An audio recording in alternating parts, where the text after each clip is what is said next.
Hi there, and welcome to TechPlower, and welcome to my Tesla Model 3. Yes, we have yet another Tesla software update. And now it is the holiday update that everyone has been waiting for. It came a little bit later here in Iceland, but it's here now. So let's go through the release notes first. I'll try to go through them quickly, but if you don't want to watch that, you can just jump forward in the chapters and see when I try to show you most of the things that are coming in the holiday update. So let's start by going through the release notes and then try these things out. The holiday update has the version 2024.44.25. And let's go the list from the top down and see what we have. So the first one is Apple Watch support. That's really neat because I have an Apple Watch, but unfortunately my Apple Watch is 1 year too old to be able to use the feature. So I'm not able to show you this feature, but what we get is simply we can use our Apple Watch as a key to the car, and we can control some functions in the car, and we of course can see the battery status on the Apple Watch. Really neat. The next one on the list is Mobile App Dashcam Viewer. This one applies to your Tesla app on your phone. And now you can actually see all the recordings that the car has recorded through the Sentry mode cameras.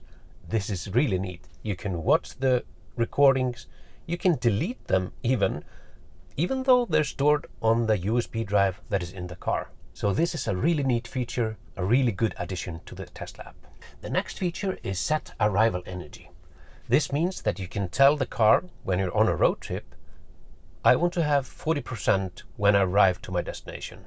Then the car will calculate how many charging stops the car needs and how long at each charging stop, so you can have approximately 40% charging left when you arrive at your destination.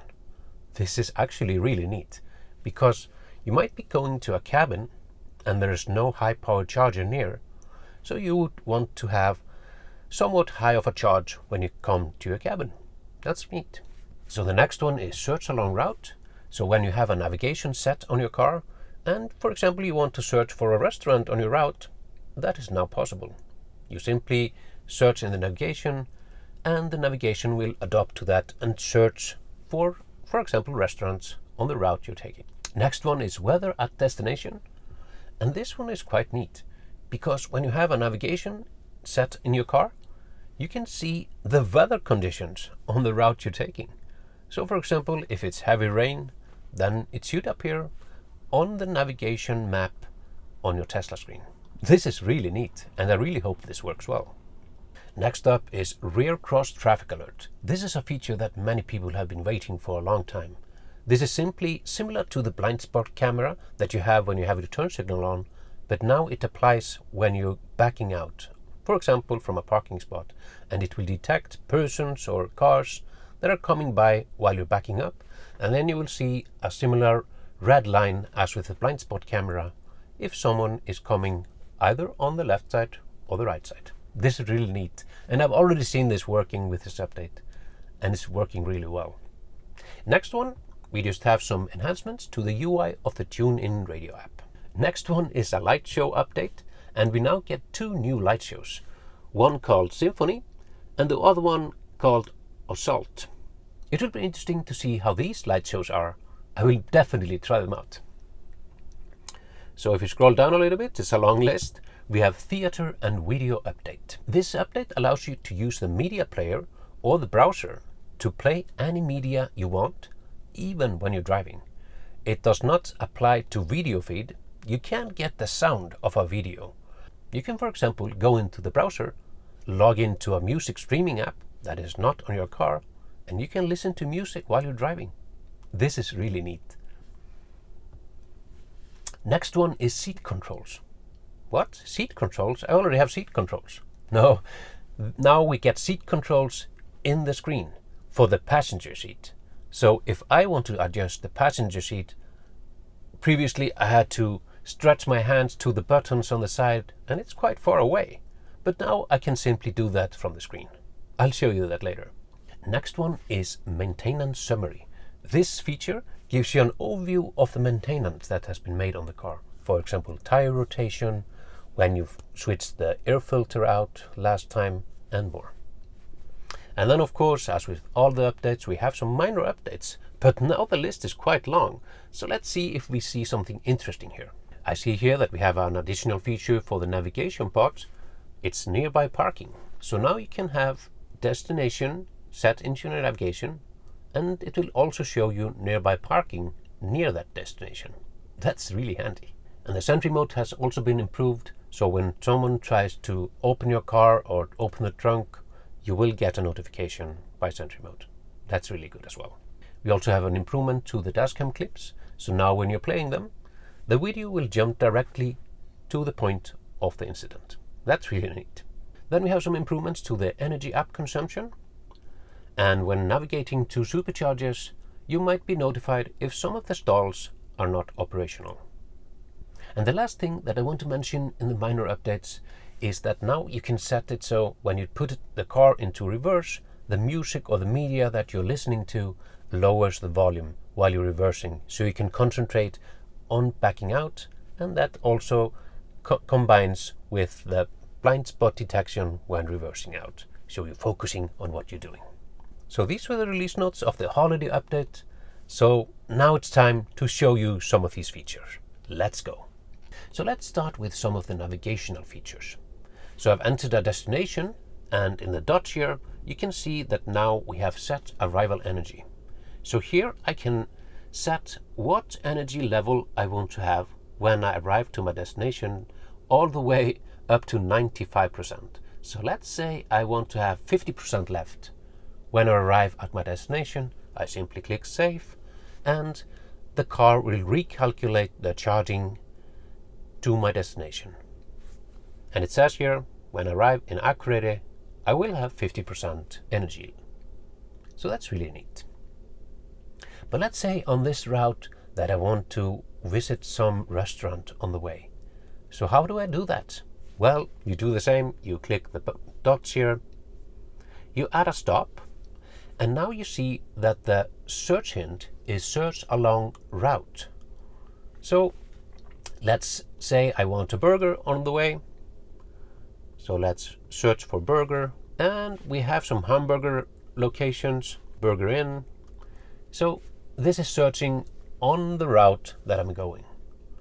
So I can be sure that I'm not taking a big detour when picking my place where I want to eat on the route. One more thing on the navigation that I don't see here. I should have got a weather icon here. So if I zoom out, I should be able to see some weather information.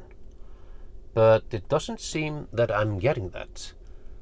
I get the weather information here, so I'm not sure why I'm not getting the weather along the destination. So that's really strange. Maybe that will come later on. At least if this feature is available, you will get a new icon here, probably a cloud or some weather icon. If you press that, you will get an overview of the weather along the route that you have chosen. That's really neat. And I really hope it comes to Iceland as well, because the weather here can be a little bit tricky, especially in the winter time. So even though we don't get the weather along the route to our destination, we get this small bar here showing us the weather at our destination at the arrival point. So it went away there, but if I click that, it will actually just open the weather view here as we have here, but at the destination. So it will automatically open this tab for my destination in Akureyri on the north coast of Iceland. So that's really neat. But as I said, I really hope I get the overview of the weather along the route, because I've seen that and that's really cool. So we got UI enhancements on the TuneIn app. So it looks much better now. I have to admit, I didn't use it much in the older version, but now we have these categories and my local stations, and it just looks more modern in this version. So it's a nice update. So let's take a look at the maintenance summary that we got. So under service, we should see the maintenance summary somewhere. So if we click maintenance, yes, we have here the maintenance summary. And the tire rotation here in Iceland, I don't think that's that common, because I think most people have either summer and winter tires or just all-weather tires, and I don't think people are doing the tire rotation much. But if we do that, we could record that here. As well as the cabin air filter, I have actually replaced that myself, but I didn't record that because I didn't have this menu, and if I do it now, then it just says that I did it today. So that doesn't make sense, but I will definitely use this next time when I replace the cabin air filters. And then we have wheel alignment check. Then we have windshield camera area precision cleaning. That's a mouthful. And then wiper blades replacement. Oh, okay. I've never actually replaced my wiper blades, and it's more than 3 years that I've owned the car. That's really good. So that is the maintenance summary. And we can even request service from this overview. So let's try the dashcam view out. Let's see if it jumps to the incident. Yep, indeed it did. It jumped right away to the red dot. So I don't have to scroll myself to get to the dot. Let's try another video. Let's try this one. Yep, indeed it jumped to the red dot as well. So this is really handy. It just shows you the point of the incident. And of course you can go back and see what happened before, but at least it just shows you directly what the incident was when you open the video. That's really nice. And actually the same happens when you're viewing the dashcam on your phone in the new view there. I'll show you. So the energy consumption app has changed a little bit. I have to admit I don't use it that much, so I'm not really sure what has changed, but they said that now you can see for your last 200 miles how the consumption has been. So maybe it was less miles before, but I think it's a little bit better organized. It might have changed a long time ago, and it has always been like that, but I really like the view I get here. It's quite easy to navigate. Trip, rate it, some graphs and what is taking the most energy. So really nice. So the next one was the new seats control in the menu. You can see here it's a totally new menu called seats, and we can even control the heated seats both in the front and in the back. But here we can actually move the passenger seat from the screen. So look at the passenger seat while I click the buttons, going forwards and going backwards. It's not a fine-tuned control, so it's both moving the seat back and tilting it. So it would be nice if we could have more fine-tuned control over the seat, but at least you can move it backwards and forwards by pressing the buttons on the screen. So that is really nice, but you have to keep in mind that these buttons only work if the passenger seat is empty. And as I said, you can control the heat in all of the seats from this menu as well, but that of course you can also do in the menu here. Rear seats and then the front. So let's try the cross traffic alert. So if you put the car into reverse, and hopefully someone will drive by, and we will see either a red line on the left side or on the right side, depending on from which direction the car or person is coming from. So here we have a car coming, and we can see we get the red line on the video feed, and even though the car wasn't that close, but it was approaching us, and now we get another car and we get the red line. It seems to be working really well. I haven't seen it working for a person, but that's simply because I haven't had a person walking behind my car while I'm backing out. But I'm quite sure it works well. So at least this is really neat. When you're backing up and there's some car coming behind you that you might not notice, but if you see this red line, you might be alerted to be aware that there's a car coming or a person. So here we have yet another car and we get the red line. One thing I'm missing, I would like some sound to be played as well, like when we have the blind spot camera chiming, but maybe they will add that in a future update. But at least what I can see, this is working really well. I was talking about the new feature where you can have the volume to be lowered when you are in reverse. And that feature is under safety. And here we have lower volume in reverse. And it even has a new tag there indicating that this is a new feature. So if we turn the radio on for a short while, I usually mute it. So if I put it into reverse, you hear that the volume of the radio gets lowered, and when I put it into park again, the volume is increased again. So this is really neat. Just turning the radio off again so I don't get copyright restrictions on my video.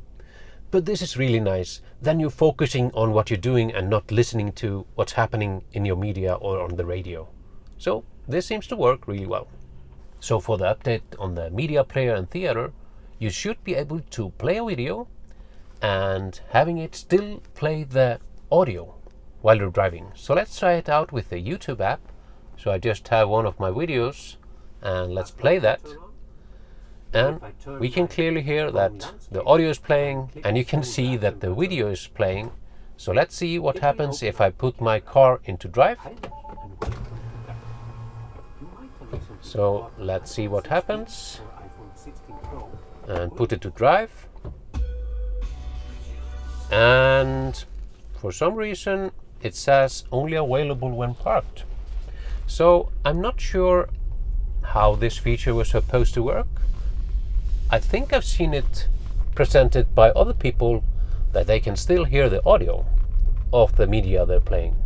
Of course it will work for streaming audio like music, but it should also work for streaming video, and you will continue hearing the audio only for the video and the video part will stop.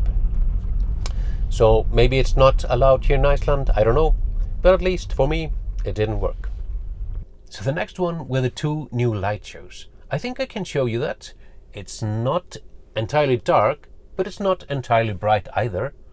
And it's raining a little bit, but what the heck, I can show you.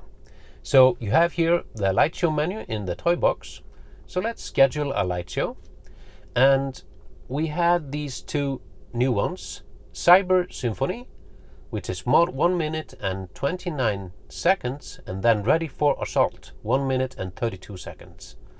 So let's try this one first.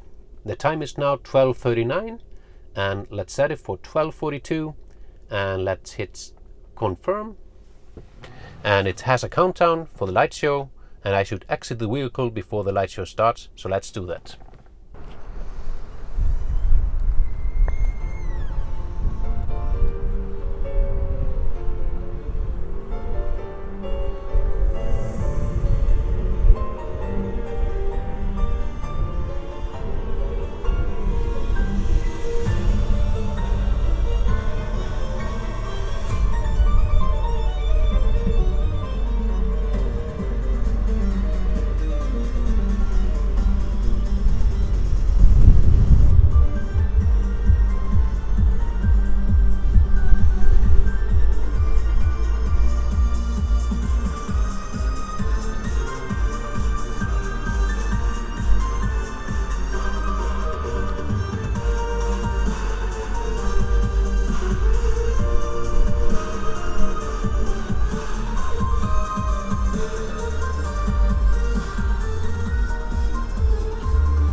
So that was the Cyber Symphony light show. So let's try the other one out. So we schedule another one and we select Ready for Assault, and let's just schedule it for now. And I simply then have to exit the car and then the light show would start. So let's try that out.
Hopefully you heard these light shows good enough. It's a little bit rainy and windy here in Iceland now. Not the best situation to show you the light show, but maybe I can create another video where it's darker and better weather to see these awesome light shows again.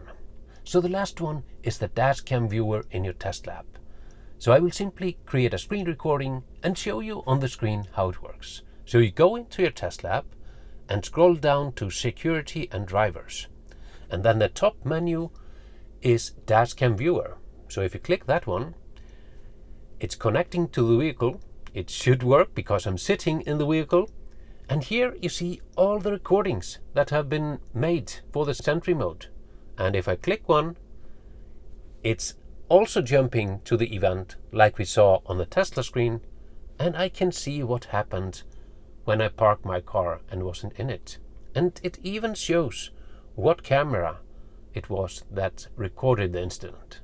Of course, I can switch between the different camera views as I've been able to do in the live view, but now I can do that on my iPhone with the Dashcam recordings as well. So I can go back, I can open another one. Let's open this one, and also it jumps to the event, and I can even delete the recordings just by clicking the delete button and clicking delete. It's really handy. Now I don't have to take the USB out of the glove box, go in, put it into my computer and view it there and delete it. Or I don't even have to go into the car. I can just do it from my home and use the Dashcam viewer in my app to both view the clips and delete them if I want. This is really neat. And one thing that you can also do, you can download a 30-second clip from the video. So if something happens, you don't have to get the USB stick and put it into a computer. You can simply download the 30-minute clip straight from your phone. This is really handy. So this was the holiday update for 2024. These were a lot of features, as it usually is for the holiday updates from Tesla. I was able to show you most of the features. Unfortunately, my Apple Watch, as I said, is a little bit too old for the Apple Watch app from Tesla. But in the future, I might be able to show you that when I upgrade my watch. And on another note, if you're looking for some Tesla accessories, check out the description of this video. I have some discount codes for Tlyard, EvBase and Abstract Ocean. So maybe you can get some awesome Tesla accessories for Christmas. And if you like this video, check out my other content on my channel. And please consider subscribing, because it really helps my channel grow. And don't forget to like, comment, subscribe and share. See you in my next video.